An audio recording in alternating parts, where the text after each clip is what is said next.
Welcome to hit and cook channel. நாம் இன்றைக்கி summer ஸ்பெஷலாக மேங்கோ ஐஸ்கிரீம் எப்படி செய்கிறதுன்னு பார்க்க போகிறோம்.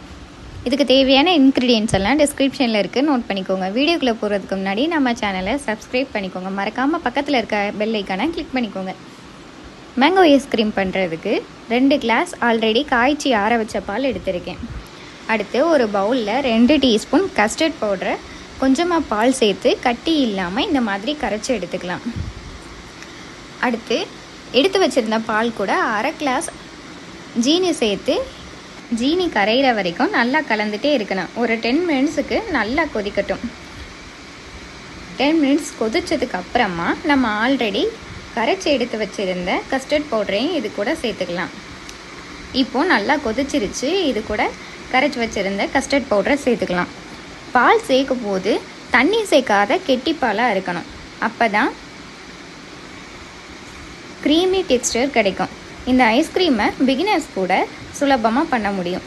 ஸோ கண்டிப்பாக ட்ரை பண்ணி பாருங்கள். கஸ்டர்ட் பவுடர் சேர்த்துட்டு கைவிடாமல் கலந்துகிட்டே இருக்கணும். கலந்துகிட்டே இருக்கும்போது திக்காக ஆரம்பிக்கும். பாருங்கள், ஃபஸ்ட்டு ஸ்டார்ட் பண்ணும்போது இருந்ததுக்கும் இப்போயும் நல்லா திக்காயிருச்சு. திக்கானதுக்கப்புறம் ஸ்டவ்வை ஆஃப் பண்ணிடலாம். அடுத்து ஒரு பவுலில் ஃப்ரெஷ் க்ரீம் எடுத்துக்கிறேன்.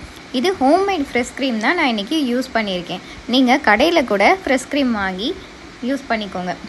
க்ரீம் கொஞ்சம் அதிகமாகவே சேர்த்துட்டு இந்த மாதிரி எலக்ட்ரிக் பீட்டர் வச்சு நல்லா பீட் பண்ணிக்கோங்க. பீட் ஆனதுக்கப்புறம் நல்லா நுர ஃபார்ம் ஆகும். அதுக்கப்புறமா பீட்டரை ஆஃப் பண்ணிக்கலாம். உங்கள்கிட்ட எலக்ட்ரிக் பீட்டர் இல்லைன்னா விஸ்க் வச்சு கூட பீட் பண்ணி எடுத்துக்கோங்க. இப்போ பாருங்கள், க்ரீம் எந்த அளவுக்கு நல்லா பீட் ஆகிருக்குன்னு. அடுத்து ஒரு மிக்ஸி ஜாரில் 2 மாம்பழம் தோல் சீவிட்டு கட் பண்ணி நல்லா அரைச்சி எடுத்துக்கிறேன். மாம்பழம் நல்லா பேஸ்ட் கன்சிஸ்டன்சிக்கு வர அளவுக்கு அரைச்சி எடுத்து வச்சுக்கலாம். ஆல்ரெடி காய்ச்சி வச்சுருந்த பால் கூட அரைச்ச மாம்பழ பேஸ்ட்டையும் இது கூட சேர்த்து நல்லா மிக்ஸ் பண்ணிக்கோங்க. இந்த மாதிரி கரண்டி வச்சு நல்லா மிக்ஸ் பண்ணிக்கோங்க. பால் கூட மாம்பழம் நல்லா மிக்ஸ் ஆனதுக்கப்புறமா பீட் பண்ணி வச்சுருந்த ஃப்ரெஷ் க்ரீமையும் சேர்த்து நல்லா மிக்ஸ் பண்ணிக்கலாம். மாம்பழம் பேஸ்ட் பண்ணுறதுக்கு நல்ல பழுத்த பழமாக பார்த்து பேஸ்ட் பண்ணுங்கள். பழம் நல்லா இனிப்பாக இருக்கணும், புளிப்பாக இருக்கக்கூடாது. அப்போ தான் இந்த ஐஸ்கிரீமுக்கு நல்ல டேஸ்ட்டும் ஃப்ளேவரும் கிடைக்கும். ஏன்னா நம்ம இதில் ஃப்ளேவருக்காக எசன்ஸ் எதுவும் யூஸ் பண்ண போகிறதில்ல. மாம்பழ ஃப்ளேவர் அண்ட் எசன்ஸை மட்டும் வச்சுருந்தான் ஐஸ்கிரீம் டேஸ்ட்டும் ஃப்ளேவரும் கிடைக்க போகுது. எல்லாம் நல்லா மிக்ஸ் ஆனதுக்கப்புறமா பீட்டர் வச்சு நல்லா பீட் பண்ணி எடுத்துக்கோங்க. பீட்டர் இல்லைன்னா மிக்சியில் கூட போட்டு நல்லா அரைச்சி எடுத்துக்கலாம். இந்த மேங்கோ ஐஸ்கிரீம் பண்ணுறது ரொம்ப ஈஸி, டேஸ்ட்டும் ரொம்ப சூப்பராக இருக்கும். ஸோ மிஸ் பண்ணிடாமல் ட்ரை பண்ணி பாருங்கள். ஒரு 10 மினிட்ஸுக்கு நல்லா பீட் பண்ணதுக்கப்புறமா இதை ஒரு பாக்ஸில் நான் மாற்றிக்கிறேன். அது கூடவே நட்ஸும் சேர்த்துக்கிறேன். நீங்கள் இதை கண்டெய்னரில் கூட மாற்றிக்கலாம். ஏர் போகாத அளவுக்கு ஃபுட் கவர் வச்சு நல்லா க்ளோஸ் பண்ணிக்கோங்க. அப்போ தான் ஐஸ் கிறிஸ்டல் வராமல் இருக்கும்.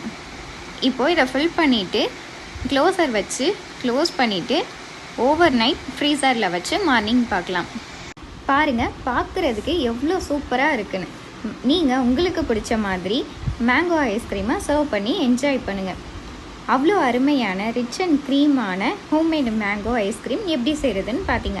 ஸோ நீங்கள் உடனே கடைக்கு போய் நல்ல ஸ்வீட்டான மாம்பழம் வாங்கி கண்டிப்பாக இந்த ரெசிபியை ட்ரை பண்ணி பாருங்கள்.